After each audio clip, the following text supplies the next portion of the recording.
Dear student, very good morning. Today class Zoology, Unit 21, Health and Disease. அதாவது உடல்நலம் மற்றும் நோய்கள். Do you know? மேலும் தெரிந்து கொள்ளுதல்.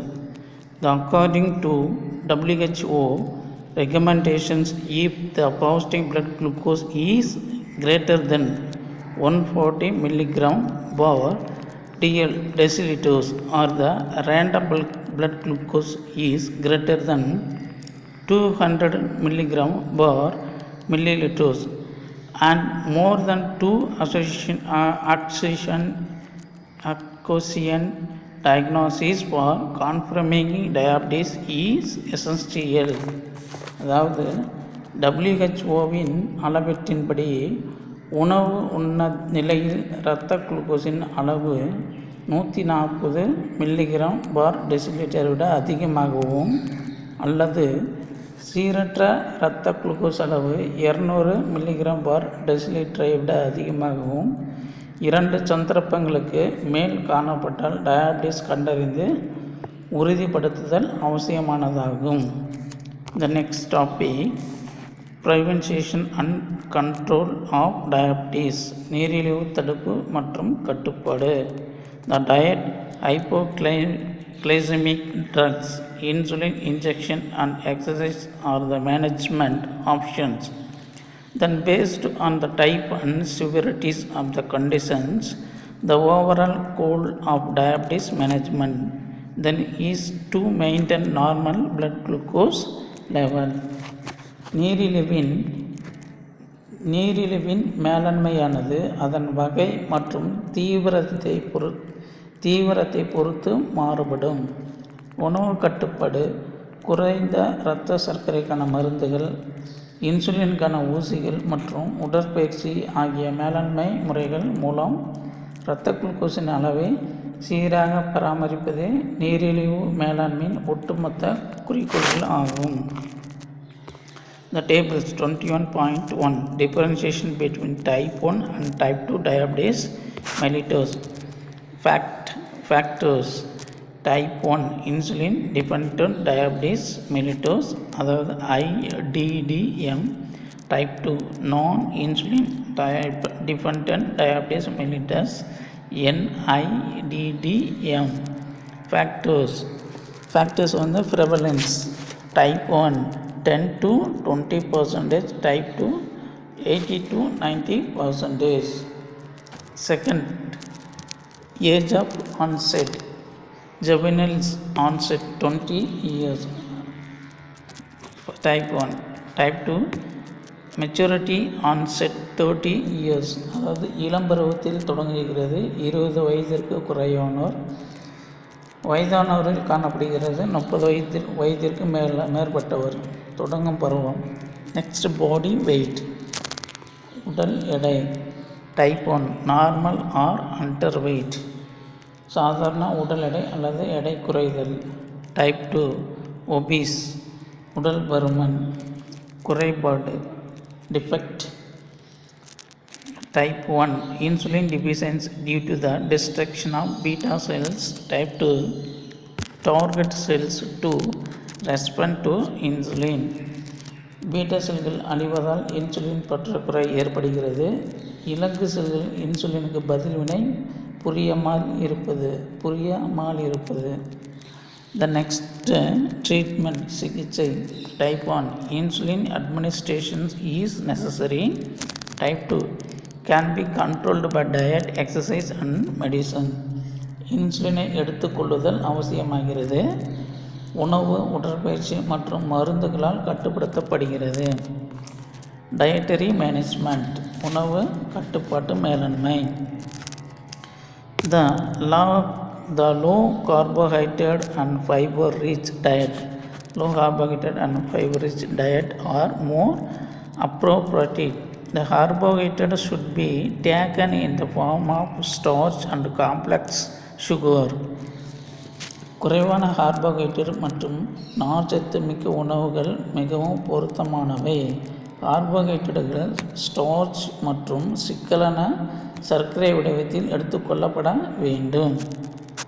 The refined sugar, sucrose and glucose should be avoided. Diet comprising whole grain, malt, jowar, ragi, green leaf vegetables, wheat and unpolished rice should be included in diet regularly. அதாவது சுத்திகரிக்கப்பட்ட சர்க்கரை எடுத்துக்கொள்ளுதல் தவிர்க்கப்பட வேண்டும்.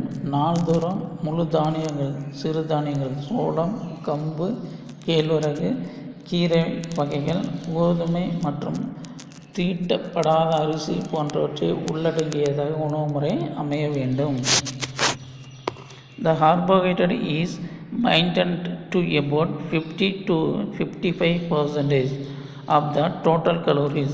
The high protein content of 10 to 15% of the total intake is required to supply essential amino acids. மொத்த calorie மதிப்பில் 50 to 55% அளவு carbohydrate மூலம் பராமரிக்கப்பட வேண்டும். அத்தியாவசியமான அமினோ அமிலங்களை பெற 10 to 15% புரதம் கொண்ட உணவை எடுத்துக்கொள்ள வேண்டும். The fat content in the diet should be 15 to 25% of the total calories. The saturated fat intake should be reduced. Polyunsaturated fatty acid content should be higher. மொத்த கலோரியில் 15 to 25% கொழுப்பை கொண்டிருக்க வேண்டும். நிறைவுற்ற கொழுப்பினை குறைவாக எடுத்துக்கொள்ள வேண்டும். நிறைவுறாத பல்கொழுப்பு அமிலங்கள் அதிகமாக எடுத்துக்கொள்ளப்பட வேண்டும். த மேனேஜ்மெண்ட் வித் இன்சுலின் மூலம் மேலாண்மை செய்தல். The commercially available insulin preparations short and long acting are also used to maintain blood glucose level. இரத்தத்தில் குளுக்கோஸின் அளவை பராமரிப்பதில் வணிக ரீதியில் தயாரிக்கப்படும் குறுகிய மற்றும் நீண்ட நாட்கள் செயல்படும் இன்சுலின்களும் உதவுகின்றன. ஃபிசிக்கல் ஆக்டிவிட்டீஸ், உடல் செயல்பாடு. Exercise play an important role in facilitating a good control of diabetes in addition of strengthening and toning of the muscles. நீரிழிவு நோயை கட்டுப்படுத்துவதில் உடற்பயிற்சி முக்கிய பங்கு வகிக்கிறது. மேலும் இது தசைகளுக்கு வலுவூட்டி அவற்றை விரைப்புத்தன்மையுடன் பராமரிக்கிறது. The next topic, education and awareness, கல்வி மற்றும் விழிப்புணர்வு. The people with diabetes should be educated on the nature of disease. They have the possibility of the complications of the disease. If blood sugar is not kept under control, instruction regarding diet, exercise and drugs should be explained. நீரிழிவு நோயால் பாதிக்கப்பட்டவர்கள் நோயின் தன்மை, இரத்த சர்க்கரை கட்டுப்பாட்டில் இல்லாத போது நோயின் தீவிரம் மற்றும் அதனால் ஏற்படும் நீண்டகால சிக்கலுக்கான வாய்ப்புகள் ஆகியவற்றை பற்றிய கல்வி அறிவை பெற வேண்டும். உணவு, உடற்பயிற்சி மற்றும் மருந்துகள் தொடர்பான அறிவுரைகள் விளக்கப்பட வேண்டும்.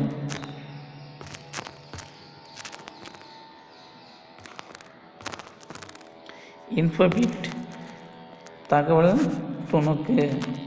The flax seed containing insoluble fiber, koya, tomatoes and spinach are food which help reduce blood sugar level. கரையாத நார்ச்சத்து கொண்ட ஆளி விதைகள், கொய்யா, தக்காளி மற்றும் கீரைகள் இரத்த சர்க்கரை அளவை குறைப்பதில் உதவுகின்றன. ஒபிசிட்டி, உடல் பருமன்.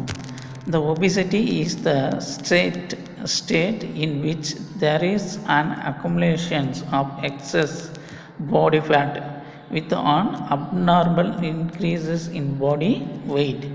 The obesity is a complex multifactorial chronic disease developing from influence of social, behavioral physiological, metabolic and cellular factors. அதிகப்படியான கொழுப்பு சேருவதால் உடலின் எடை அசாதாரணமாக அதிகரிப்பது உடல் பருமன் எனப்படும். உடல் பருமன் என்பது சமுதாயம், நடத்தை, உளவியல், வளர்சிதை மாற்றம் மற்றும் செல் காரணிகளின் தாக்கத்தினால் உருவாகும் ஒரு சிக்கலான நாள்பட்ட பல்நோக்கு நோயாகும் உடல் பருமன். The obesity occurs if intake of calories more than the expenditure of energy. The overweight and obesity are conditions where the body weight is greater than the mean standard weight for age and height of an individual. The body mass index BMI is an estimate of the body fat and health risk. செலவழிக்கும் அளவை விட உட்கொள்ளும் உணவின் calorie அளவு அதிகரிக்கும் போது உடல் பருமன் உண்டாகிறது.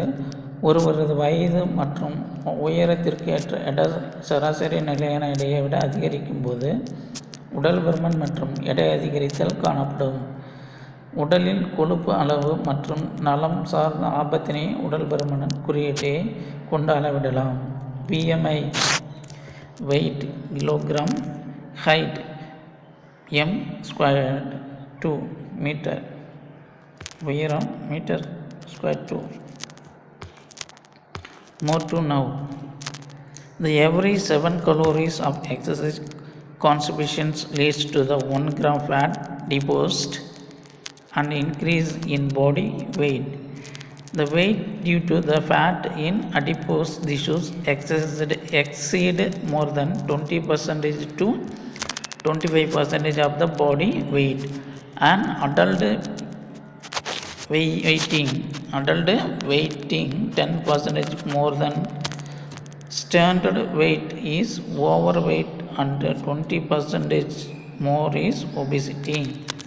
அளவுக்கு அதிகமாக உண்ணுகின்ற ஒவ்வொரு 7 கலோரி உணவிலும் 1 கிராம் கொழுப்பு உடலில் சேகரமாகி உடல் பருமன் அதிகரிக்க வழி வகுக்கின்றன. அடிபஸ் திசுக்களில் அதிகமாக சேரும் கொழுப்பு உடல் எடையை 20% முதல் 25% வரை அளவுக்கு அதிகமாக கூட்டுகிறது. சராசரி உடல் எடையை விட 10% அதிகமான எடை கொண்டவர் அதிக எடை உடையோர் மற்றும் 20% அதிகமான எடை கொண்டவர் உடல் பருமன் உடையோர் எனப்படுவார்.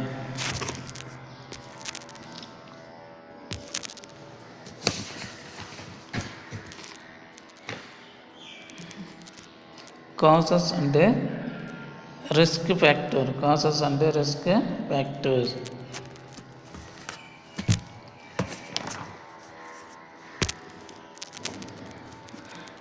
அதாவது காரணங்கள் மற்றும் ஆபத்து காரணிகள். The obesity is due to the genetic factors, physical inactivity, eating habit, overeating and endocrine factors. Obesity is a positive risk factors in development by hypertension, diabetes, gallbladder disease, coronary heart disease and arthritis. மரபியல் காரணிகள் உடல் உழைப்பின்மை, உணவு வழக்கங்கள், அளவுக்கு அதிகமாக உண்ணுதல் மற்றும் நாளமில்லா சுரப்பி காரணிகள் போன்றவற்றால் உடல் பருமன் உண்டாகிறது. உயர் இரத்த அழுத்தம், நீரிழிவு நோய், பித்தப்பை நோய்கள், கரோனரி இதய நோய் மற்றும் கீழ்வாதம், மூட்டு வீக்கம், ஆர்த்ரைட்டிஸ் போன்றவை உடல் பருமன் அதிகரிப்பால் ஏற்படும் ஆபத்தான நேரடி விளைவுகள் ஆகும். Prevention and control of obesity. உடல் பருமன் தடுப்பு மற்றும் கட்டுப்பாட்டு முறைகள். டயட் மேனேஜ்மெண்ட், அதாவது உணவு கட்டுப்பாட்டு மேலாண்மை. The low calories, normal protein, vitamin and minerals, restricted carbohydrate and fat. The high fiber diet can prevent overweight.